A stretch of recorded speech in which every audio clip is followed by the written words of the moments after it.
Bonjour à toutes et à tous, bienvenue pour ces énergies d'octobre. On va donc regarder dans ce tirage avec le tarot les énergies générales qui peuvent se présenter à vous sur ce mois à venir.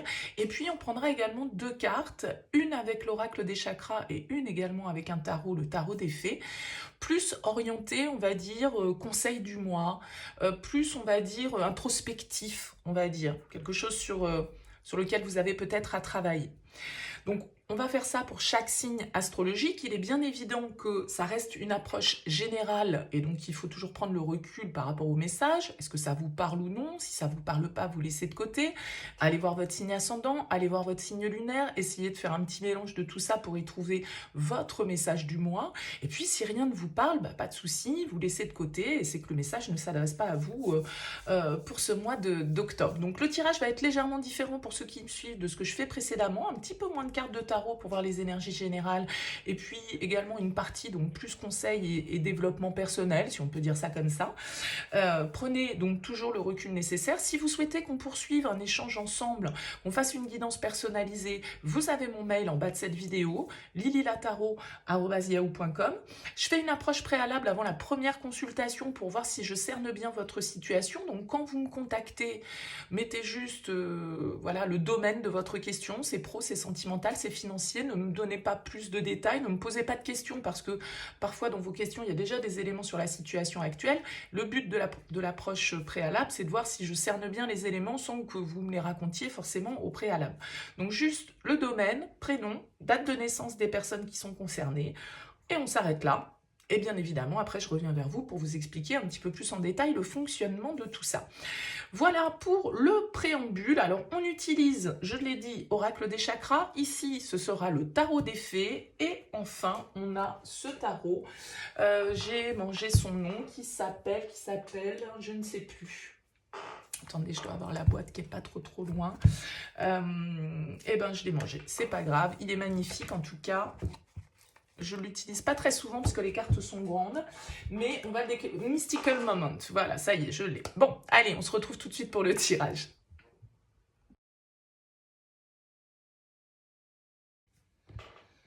Bienvenue les Sagittaires pour les énergies de ce mois d'octobre. On regarde donc ici plus le conseil, le message à entendre pour ce mois d'octobre. Et puis là, avec le tarot, votre énergie principale, votre force, le défi, le conseil, comment vous sortez de ce mois d'octobre. Alors vous avez un bel as de denier en dos de deck ici. L'as de denier, c'est toujours une carte qui nous parle de potentiel, qui nous parle de renouveau, de nouvelles possibilités, d'un capital à explorer, à exploiter, d'une opportunité qui se présente. Donc c'est toujours une carte qui vibre de manière positive parce qu'elle est le symbole d'abondance et de nouvelles possibilités. Alors on va découvrir le tirage. Votre énergie principale est au roi de denier. Votre force, les amoureux. Le défi, le page de bâton. Le conseil, la reine de bâton. Et vous terminez ce mois d'octobre avec le monde. Ok, très bien. Bon, il y a un cap sans doute ici qui est passé pour vous les Sagittaires sur cette période. D'autant plus qu'ici, vous voyez, on a la liberté, c'est l'arcane majeure numéro 13, c'est la mort qui nous parle d'une fin qui fait place à de nouvelles opportunités et on retrouve cette symbolique ici avec l'as de denier qui, comme je le disais, parle de ce potentiel, de cette opportunité, d'un renouveau qui peut s'opérer. Et puis, on a la fin ici aussi avec le monde, qui n'est absolument pas une fin mélodramatique. Hein. Le monde nous parle d'aboutissement, d'un cap qu'on peut enfin passer, d'une liberté qu'on trouve, d'une libération qui s'opère, d'un projet qu'on achève enfin, en tout cas d'une étape symboliquement importante qui nous permet de passer à un stade supérieur dans la symbolique. Donc on a vraiment ici cette idée, en plus vous êtes avec l'énergie d'un roi de denier, donc le roi de denier c'est quand même un personnage réfléchi, c'est un investisseur, c'est le patriarche. Dans le tarot, c'est celui qui sait faire fructifier ses ressources de manière favorable. C'est souvent quelqu'un qui a déjà un parcours, une expérience, une maturité. Alors ça peut être vous, bien évidemment, qui êtes dans l'énergie de ce roi de denier. Peut-être est-ce l'influence autour de vous, les sagittaires d'un signe de terre, donc taureau, vierge, capricorne. Ça peut être le banquier, ça peut être un notaire, ça peut être quelqu'un qui vous conseille dans vos investissements, dans votre parcours professionnel, dans je ne sais quel domaine de votre vie. En tout cas, il peut y avoir une symbolique ici, parce qu'on a quand même, donc comme je le disais ici, la mort. Alors pas de panique, la mort c'est le renouveau, hein, une fin qui fait place à de nouvelles opportunités, comme c'est écrit. On nous parle d'amour ici, donc peut-être que ça se passe, ces amoureux étant en force dans votre tirage, au niveau du couple, au niveau sentimental, au niveau d'un lien, en tout cas particulier, d'une personne qui vous est chère. C'est pas forcément un compagnon, mais avec cette carte des amoureux, on peut nous parler ici d'un lien qui est important pour vous, ou qui est dans les énergies de ce mois d'octobre. Et puis les amoureux, c'est également une carte de choix, c'est également une carte qui nous invite à prendre des décisions, la décision qui vient du cœur, à évaluer une situation et à faire le choix peut-être de s'unir, de s'engager, de se choisir, soit plutôt que l'autre, qu'importe dans quel sens ça marche. Voilà un petit peu la symbolique. Alors, on nous parle peut-être ici d'un contrat, d'un engagement ou d'un lien dans ce tirage. Le défi, c'est le page de bâton.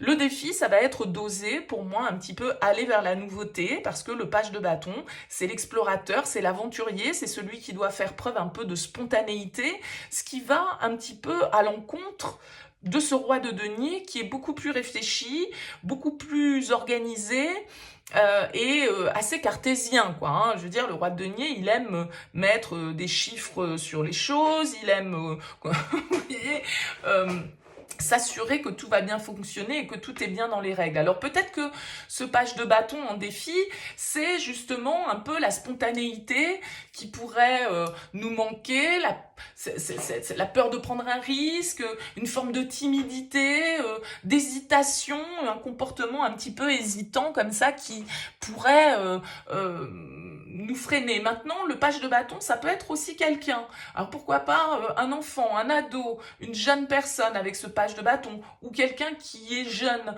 qui est un peu même presque immature. Est-ce qu'il y a quelqu'un qui peut un petit peu s'opposer, entre guillemets, ou vous freiner dans vos dessins et dans ce nouveau départ que vous souhaitez prendre, dans cette page que vous souhaitez tourner? J'ai l'impression qu'avec une reine de bâton en conseil, ce qui est en plus votre énergie, les sagittaires, on vous invite à avoir confiance en vos intuitions, en vos perceptions. La reine de bâton, c'est la reine magnétique, intuitive, confiante. C'est celle qui arrive à emmener les foules avec elle, c'est celle qui arrive à convaincre, c'est celle qui a la passion, l'énergie, la vitalité pour affronter les situations. Et quand on vous demande, entre guillemets, ou quand on vous conseille d'être en reine de bâton, on vous conseille de prendre le leadership avec une forme de souplesse, puisque c'est une reine, c'est pas un roi. Elle va le faire de manière un peu moins autoritaire, un peu plus souple, un peu plus dans la compréhension. En tout cas, c'est une reine qui vous invite à écouter votre intuition, vos instincts et votre passion, et à suivre ce qui vous fait du bien.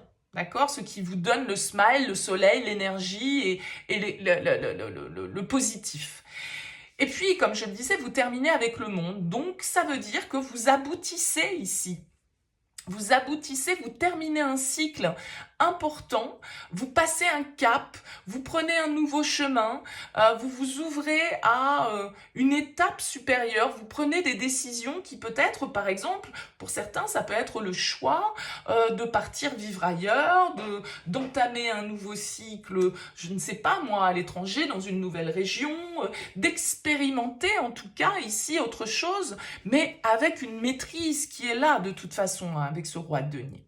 Alors, je le disais, dans les cartes conseils, on a cette carte numéro 13 qui nous dit « Libérez-vous du passé, une fin fait place à de nouvelles opportunités, il est temps d'avancer. » Et elle s'appelle pas la mort, hein, dans ce tarot-là, elle s'appelle la liberté. Donc, il y a ce côté symbolique dans ce tarot de, voilà, la fin n'est qu'un nouveau commencement possible, et c'est aussi justement de, comme on le disait, se libérer du passé, c'est tourner une page, c'est passer un cap, c'est aller vers une étape supérieure.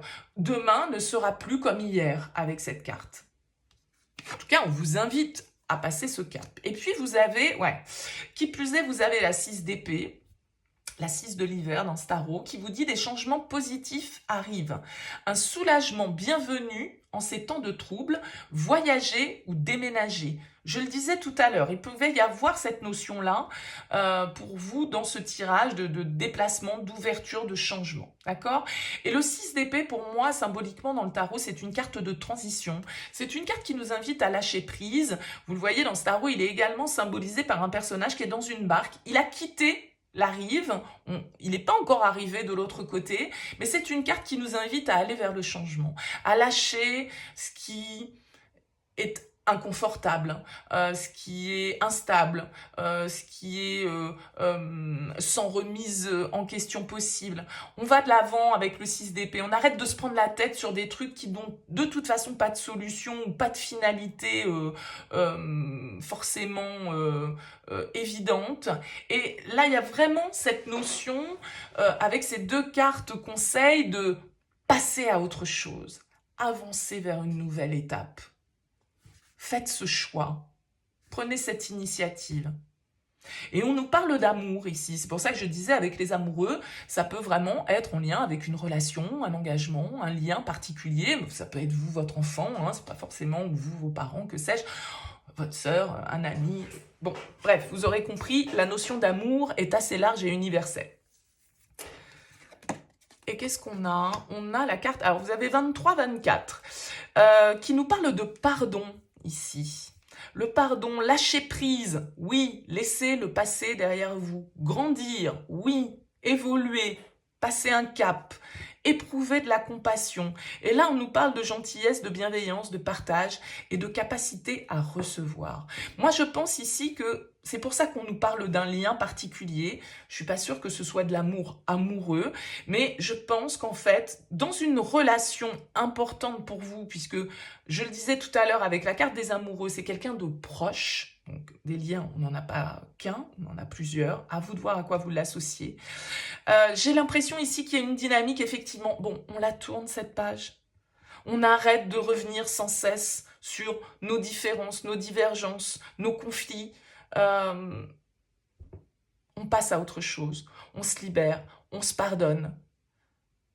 Et du coup, ce pardon, que ce soit parce qu'on se réconcilie d'un certain côté ou parce que justement on fait le choix de dire ok, j'ai compris le pourquoi du comment, j'ai aussi compris pour moi parce que j'ai l'expérience, parce que j'ai la maturité où j'en étais.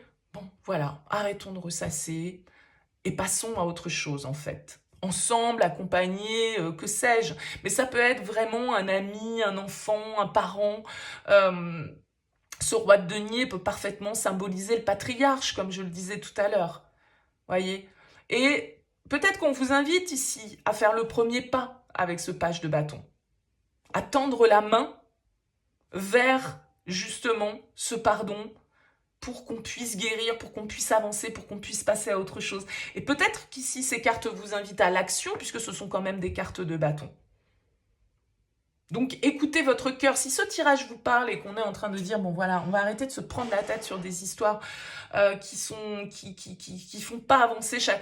Si l'ego est en jeu avec ce 6 d'épée, pour moi, c'est la carte de... On quitte le 5 d'épée. La 5 d'épée, c'est la carte de l'ego. C'est quand on veut avoir... On veut avoir raison, on veut avoir le fin mot de l'histoire, on veut pas lâcher prise, et puis tout compte fait, à quoi bon s'entêter parfois à forcément vouloir avoir le dernier mot? Est-ce que c'est utile? Est-ce que ça nous fait avancer? Est-ce que c'est ça qui prouve l'amour et le lien? Vous voyez, ça peut être ce questionnement-là un petit peu. En tout cas, j'ai l'impression que vous passez un cap, un joli cap sur ce mois d'octobre, tout compte fait qui va vous permettre de vous sentir plus léger, de vous sentir plus apaisé. Alors dites-moi, laissez-moi un petit mot, un commentaire, les Sagittaires, si tout ce tirage vous parle. En tout cas, merci par avance pour vos retours, pour votre écoute, pour votre présence. Je vous dis à bientôt.